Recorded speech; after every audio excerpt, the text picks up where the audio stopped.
amna mangide efena wansa fide fanamurana sartan yanila no de zatsialam no efa ela yanza intsiririta ko tunga de alek fat fatsa toksiba ko watapitan zo tutul so mitwe enon madamaku enon yanzara ko asa tiktikila tunize efa lasa kuni fune ana kafelantat fasa timbila ade asa beftet ke warat te ufate tenatigo na ufaza vaza ikurenta nurenlante toksar pide no mamne nila no malale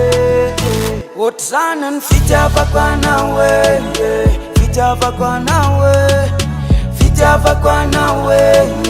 fitava kwana we fitava kwana we fitava kwana we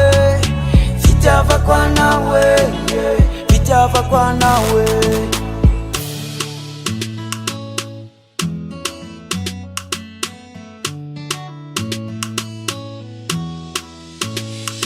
nambane nantik na tumane satsmiala zane inni namtange peta kan sipa manza kota now fe now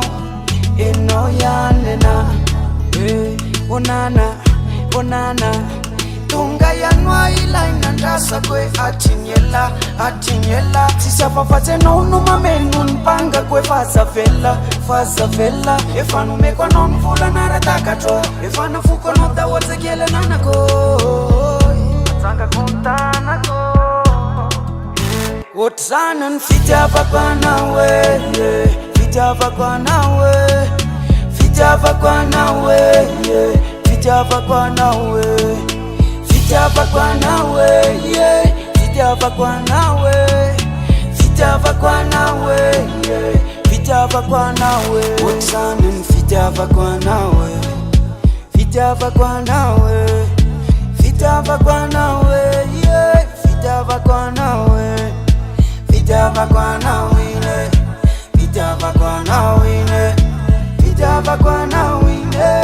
fitava kwana we otsanan fitava kwana we fitava kwana we fitava kwana we fitava kwana we